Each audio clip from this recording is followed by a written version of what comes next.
एक आप subject choose करें। सब्जेक्ट चूज़ करने के पश्चात सब्जेक्ट के आप चैप्टर काउंट करें। जब आप चैप्टर काउंट कर लिए हैं तो सब्जेक्ट की कुछ ना कुछ पार्ट हुई और फिर कुछ ना कुछ चैप्टर हुई। पहले सब्जेक्ट के चैप्टर काउंट करें कितना चैप्टर मिला, और पार्ट को काउंट कर लें कितना पार्ट है। मान लें कि एक सब्जेक्ट में आपकी 4 पार्ट मिला था। हर एक सब्जेक्ट में 3-4 पार्ट लगभग होबे करता। अगर एक समय 3-4 पार्ट मिलता है तो आप चारों पार्ट काउंट कर लें हमारे पास 4 पार्ट है, और पूरा पूर्णांक देख लें कि हमारे पास कितना पूर्णांक है। एक सही तरीके से तैयारी करने के लिए ये नियम आपको अपनाना पड़ेगा। तो एक लिए आपको सही तरीके से काउंट कर लें।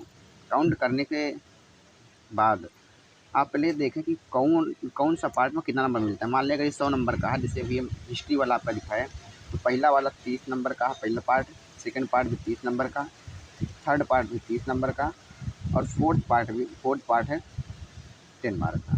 तो इस अनुसार अगर देखा जाए तो इन चारों पार्ट में फर्स्ट पार्ट ज़्यादा इंपॉर्टेंट, सेकेंड पार्ट उसके इक्वल में है, और थर्ड पार्ट भी उसके इक्वल में है।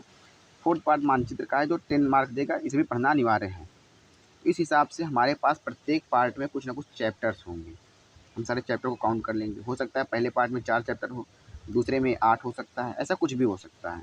प्रत्येक में कुछ ना कुछ चैप्टर्स होंगे, इसमें भी कुछ ना कुछ चैप्टर्स होंगे। आपको अगर अच्छी तैयारी करनी है तो उसके लिए आपको देखना पड़ेगा। ऐसा हो सकता है कि आपने तैयारी करना शुरू किया और आपके पास से केवल और केवल 7 महीने, अभी समय तो कम बचा है वैसे, 7 महीने, और 7 महीने आपको इन चारों पार्टों को कंप्लीट करना है। मान लीजिए टोटल चैप्टर मिला के आपके पास बचते हैं 12। अगर 3-3 चैप्टर मिलाया जाए, बहुत ज़्यादा नहीं ऐड कर रहा, 3-3 चैप्टर का मिलाया जाए तो अगर मान लीजिए आपके पास 12 चैप्टर हैं, तो ऐसी अवस्था में आपको 7 महीने में 12 चैप्टर कंप्लीट करने हैं। तो इस अनुसार आपको इतना आंकना पड़ेगा कि एक चैप्टर कितने दिन में हम कंप्लीट करें तो ये हो जाएगा। लेकिन अगर आप केवल 12 चैप्टर कंप्लीट करने के पीछे पड़ते हैं तो आपकी तैयारी अधूरी रह जाएगी। आप प्रयास करें कि पहले आप इस तरीके की तैयारी करना शुरू करें कि अगर पहला पार्ट 30 नंबर का है तो पहला चैप्टर हम 30 पढ़ लेंगे पहले पार्ट का। उसके पश्चात इसके इक्वल में हमें इसे लेकर चलना है, इसलिए इसका सेकंड चैप्टर ना पढ़कर हम दूसरे पार्ट के सेकंड चैप्टर को पहले पढ़ेंगे। और सेम ऐसे एक चैप्टर इसका कंप्लीट किया तो एक चैप्टर सेकंड पार्ट का, और ऐसे इसके इक्वल हम इसे लेकर चलेंगे तो एक चैप्टर आप कंप्लीट कर लेंगे थर्ड वाले पार्ट का।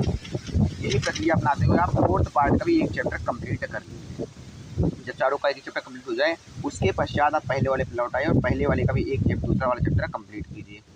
ये कंप्लीट होने के पश्चात इसका तीसरा नहीं पढ़ना है, आ जाना है सेकंड वाले पार्ट के दूसरे पे, क्योंकि अगर आप इसके पूरे चैप्टर पढ़ लेते हैं और इसका आधा चैप्टर पढ़ा तो इसका पूरा पढ़ने के बाद भी 30 ही मिलेगा, लेकिन इसके आधे में आपका नंबर कम हो जाएगा। तो इसलिए आप ऐसा प्रयास कीजिए कि चारों पार्ट को इक्वल लेकर चलिए। हो सकता है कि फर्स्ट सेकंड थर्ड चैप्टर आपका सब कंप्लीट हो जाए और फोर्थ फिफ्थ बच जाए, तो हमेशा फर्स्ट सेकंड थर्ड से ही क्वेश्चन आते हैं, फोर्थ और फिफ्थ से क्वेश्चन बहुत कम ही आते हैं, तो आपके पूरे नंबर मिलने के चांस बढ़ जाते हैं।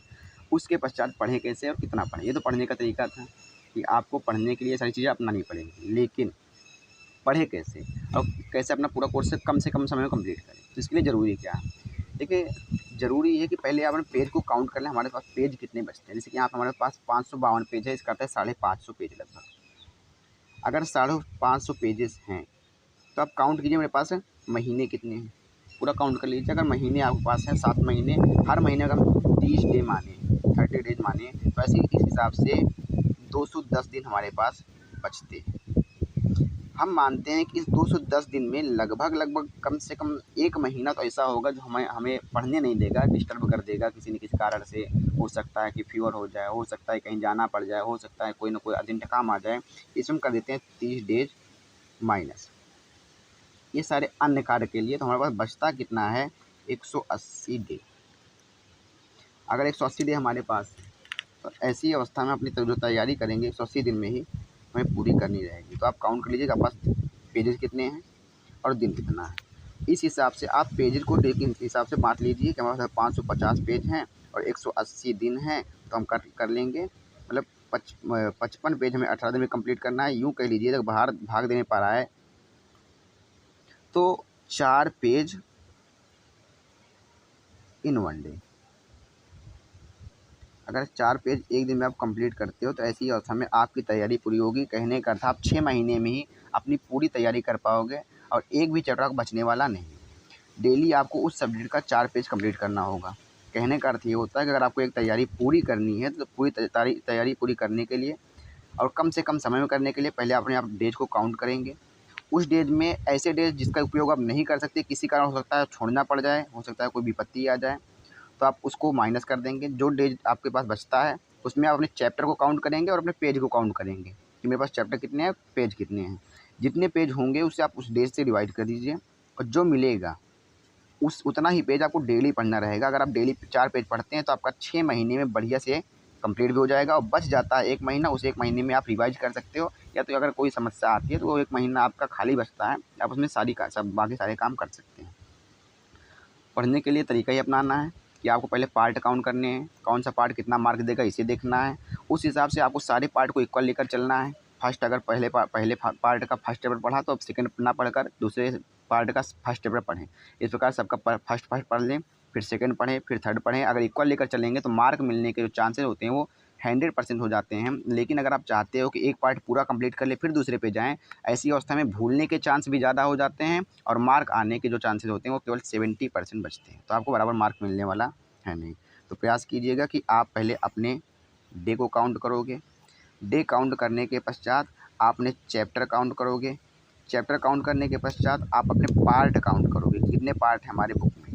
जब इतना सब कुछ कर लोगे, सारे पार्ट को आप इक्वल लेकर चलते हुए आप काउंट करोगे मुझे एक दिन में कितने पेज पढ़ने हैं, पेजेज़ की संख्या पढ़नी रहेगी कि कितने पेज पढ़ने हैं। उस हिसाब से आप ये काउंट कर लेंगे कि मुझे एक दिन में इतने पेज पढ़ने हैं। और अगर आप इस तरीके से अपनी कुछ समस्याओं वाले दिनों को माइनस कर दें, 10% 5% दिनों को घटा दें और उसके पश्चात प्रत्येक दिन उस पेज को, जितना पेज आपने काउंट किया उस पेज को अगर आप डेली पढ़ते हो, आधा घंटे समय निकाल के 1 घंटे समय निकाल के, तो आपकी तैयारी कम से कम समय में कंप्लीट हो जाएगी।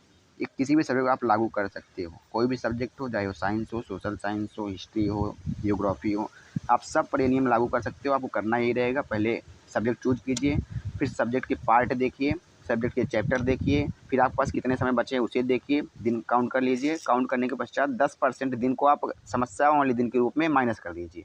जितने दिन बचे उस दिन से पेज, जितने पेज आपके बुक में है उसे डिवाइड कर दीजिए, अर्थात जितने पेज आपको एक दिन में पढ़ने हैं आपको मिल जाएगा। और आपको डेली ये उद्देश्य बना के चलना है कि जो पेज आपने पाया है उतना पेज आपको डेली पढ़ना ही पढ़ना है, इसलिए ताकि आपकी तैयारी पूरी हो सके।